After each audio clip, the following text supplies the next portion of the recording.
G'day viewers, welcome to another super helpful, super cool repair video from the Goat Shed, located in Newcastle, New South Wales, Australia. Now today is Saturday, January 6th, 2024. It's 23 degrees Celsius outside, which equates to approximately 73.4 degrees Fahrenheit.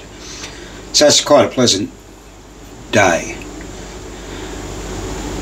Now, once again, we encourage you to subscribe to our channel and like our videos. Make sure if you do subscribe to hit that bell so you get notifications of when we go on. We'll have things to do for you, videos to show you. And just sitting back the other day thinking about the old days. When I was at high school back in the 60s, we had a science teacher who did a show on the local television station here in Newcastle. And his motto, both on that TV show and at school, was look, learn and listen. Now, what a great motto. And, you know, when you think about that, a lot of people could carry on that philosophy for most things in life. So I just thought of that and I thought I'd share that with you. Now, one of our viewers, Tony Chapman here from down Victoria in Australia, wrote to us recently and asked us could we do a video on how do we clean switches with a Dremel. Okay, well, we're going to do that today. That's not a bad idea. He also asked about demonstrating a tumbler and how to use what chemicals we used in our ultrasonic cleaner.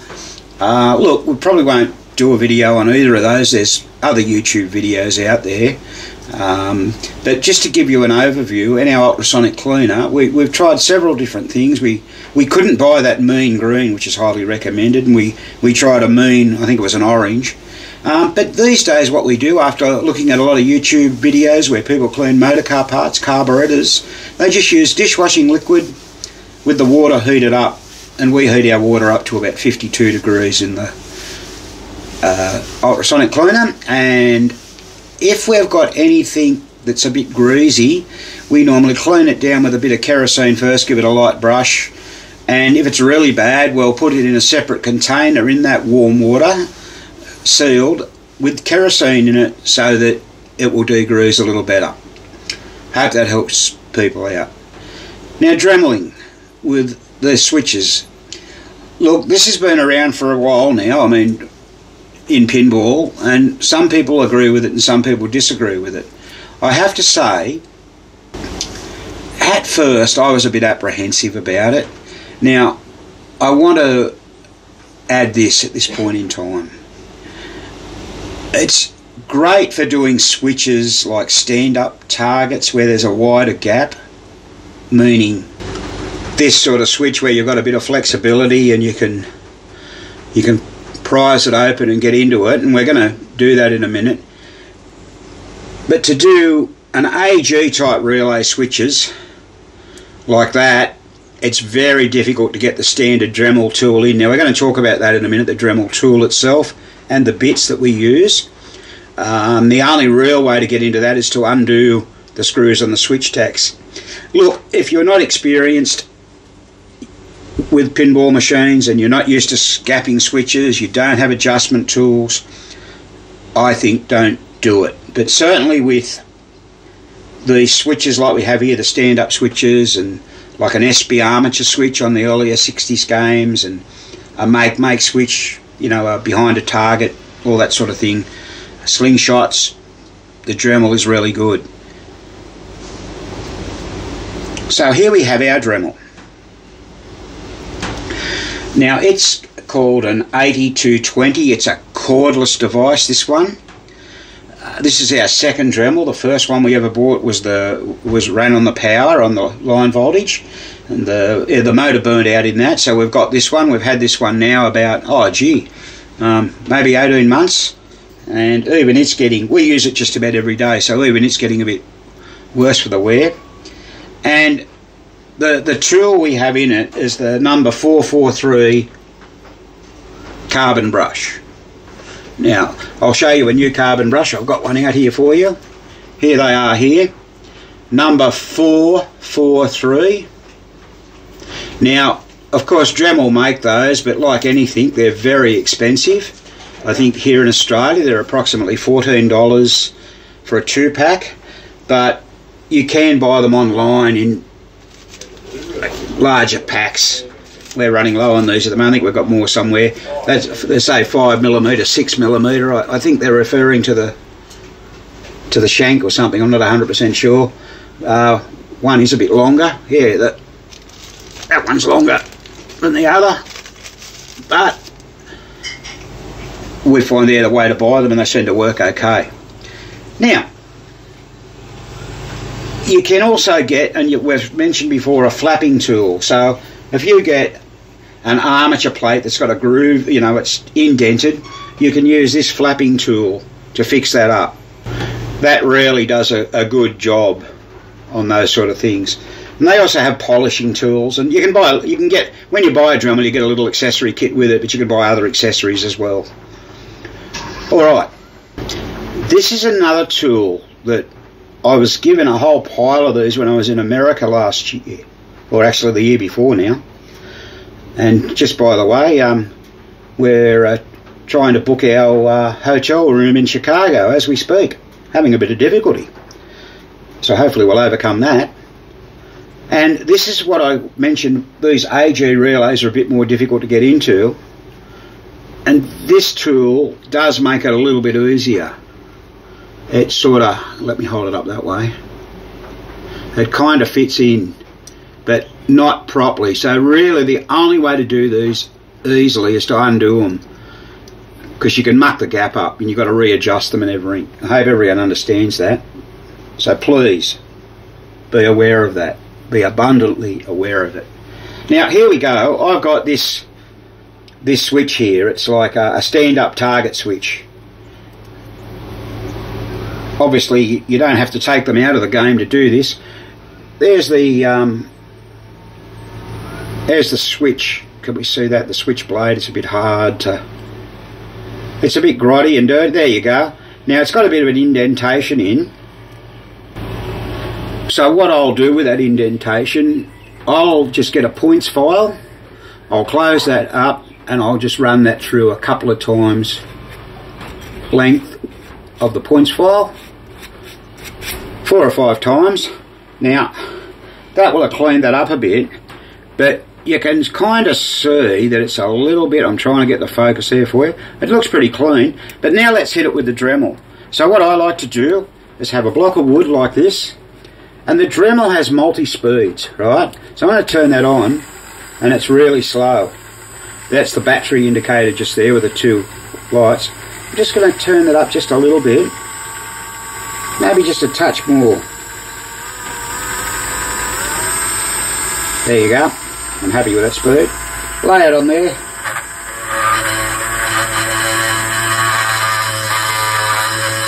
Run it across, turn it up the other way. Lift it up.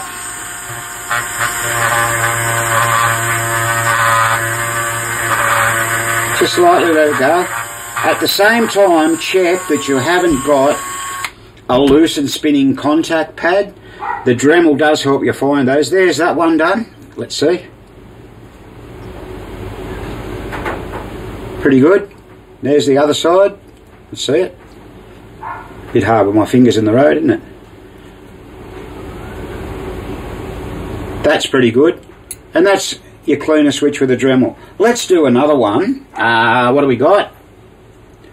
Here's one here which is sort of... I'll just zoom in on that a bit. This one's reasonably clean. Where's a dirtier one? We got a dirtier one? So surely we got a dirtier one. Yeah, this one. So we're going to do this one here.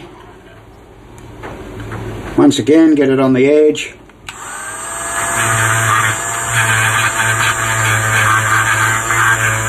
Just a slight wiping motion. The other side.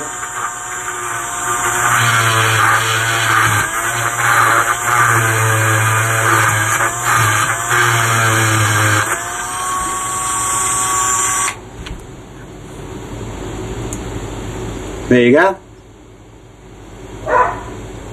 Does a pretty good job.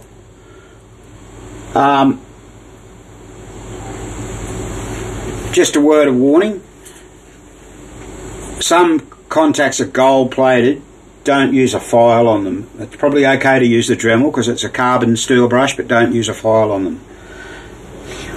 Alright, that's how we clean a switch. Now, I was talking earlier on about the relays, the AG relay. Let's just move that bit of paper out of the road. Here's another AG relay.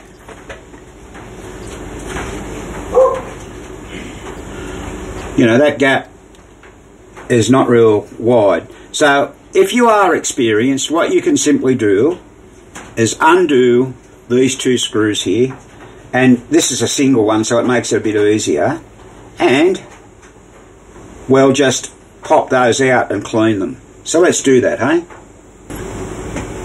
Remember I showed you this tool in an earlier video? I think I did anyway. Where is it? It's a Stanley. Fits in your pocket. Screwdriver. Oh, where are we? Can't show it to you for some reason. You'll see it in a minute. There it is. Okay, so we're just going to undo these two screws here. Very simply. Another one. Now bear in mind if there's two stacks, which there often is, there used to be on this one by the look of it, sometimes they're joined together and you've got to watch for the jump. I'm just going to take this right out. And I'm not going to put it back together in the video. I just want to show you how to clean the switches. It's a lot of fun. There, they're out. Lift them out. Now, the trick here is just to not let the stack come apart. But what we're going to do, let's take, there's a big switch here, right? Big, wide one. So what I do here, I get the Dremel and I sit it in there.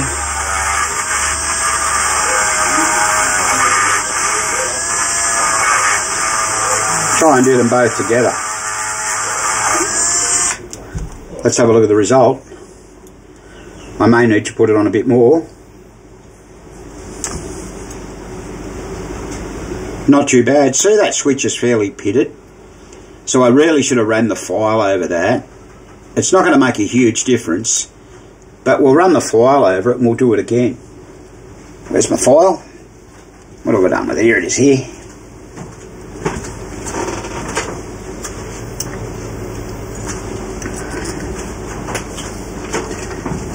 Bit awkward to get at. Oh, sorry. Run that file over it. Hit it with the Dremel again.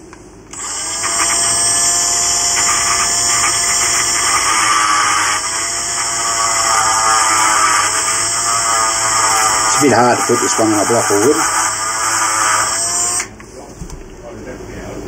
And now, yeah, that's much better. There it is. It's not 100%, you know, but it's a lot better. So it cleans the switches up nicely. Here's the little one here. We'll do that.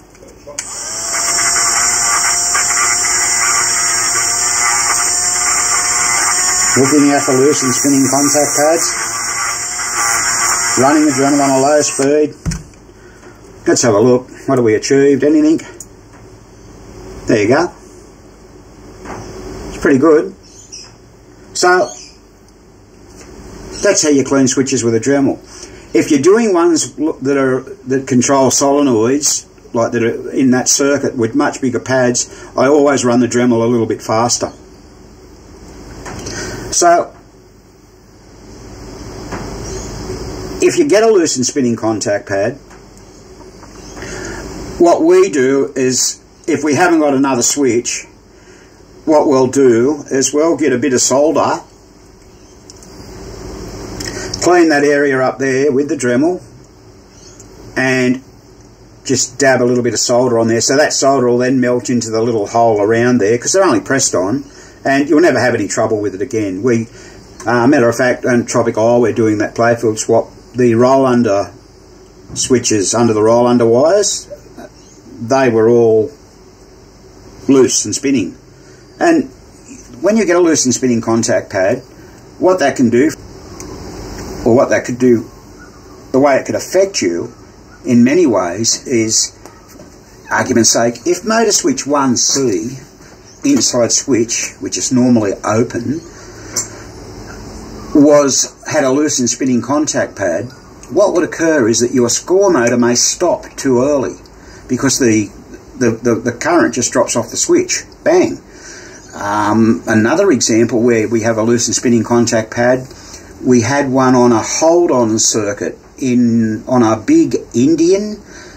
What the problem was, you may be playing a one-player game, and most of you know that when you drain the ball and the ball kicks back out, the player unit clicks 4 times. So player 1, player 2, player 3, player 4, and back to player 1. So ours was stopping on player 4 all the time. After a while it started to do this. Well, what you've got to do, we had a look at that, and we had a look at what was in that circuit, and really there was only the P relay and everything was good with that. But of course there's the hold-on switch that assures that the P relay stays on for the right amount of clicks. And sure enough, it had a really bad loose and spinning contact pad on it. So when something isn't happening that really normally should happen, and you've checked everything else, always look for those, because, gee, it's quite amazing how many you might find in the course of repairing a game. Sure Shot was one we had a lot of loose and spinning contact pads on, all around that area there. But, it doesn't matter. You've got to remember, here it is, it's 2024. Most of the games we're working on now are between, say, 46 and 50-year-old, all the mainstream things, and some are a lot older. So, you've got to consider that things are going to go wrong that didn't go wrong when the machines were only 5 or 10-year-old. Now they're 50-year-old, you're going to get a lot more problems. And that's why we often say about stepper units, pull them apart for God's sake. Yes, they may look like they're working, but you could even find on your stepper, if there's got switches on it, like a bonus stepper, could have a loose and spinning contact pad, could have a broken part that you weren't aware of, could have a worn part you weren't aware of. All this sort of thing comes into play when you're fixing these older games. And we see it time and time again on all the Facebook groups. Anyway, that's just a short video. We hope that gives you an insight on what the Dremel tool does. Please remember, if you're not used to that sort of thing, don't try and use it. It's not worth creating more problems. If you're not comfortable doing it, get used to it. If possible, to practice, buy yourself some old relays, like, the Gottlieb AG relay is a very common relay, and that's got 4 switches on, and then you get others with 4 on each side, 8 switches, so a 4-comb or an 8-comb or ladder, that's the ladder there. And practice on it. You'll find someone on eBay, or you may know someone who can loan you one, or not loan you one, maybe give you one, another hobbyist or something like that. All right.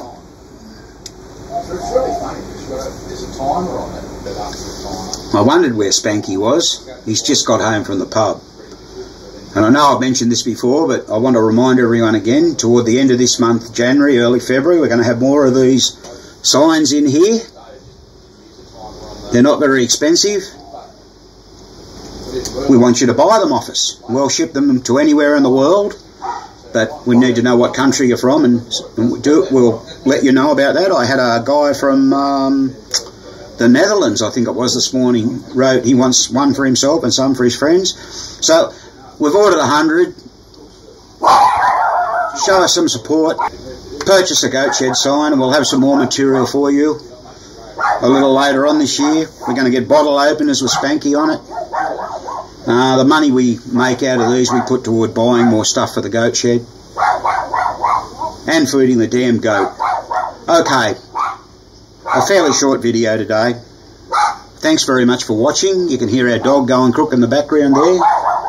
And this has been another Goat Shed presentation.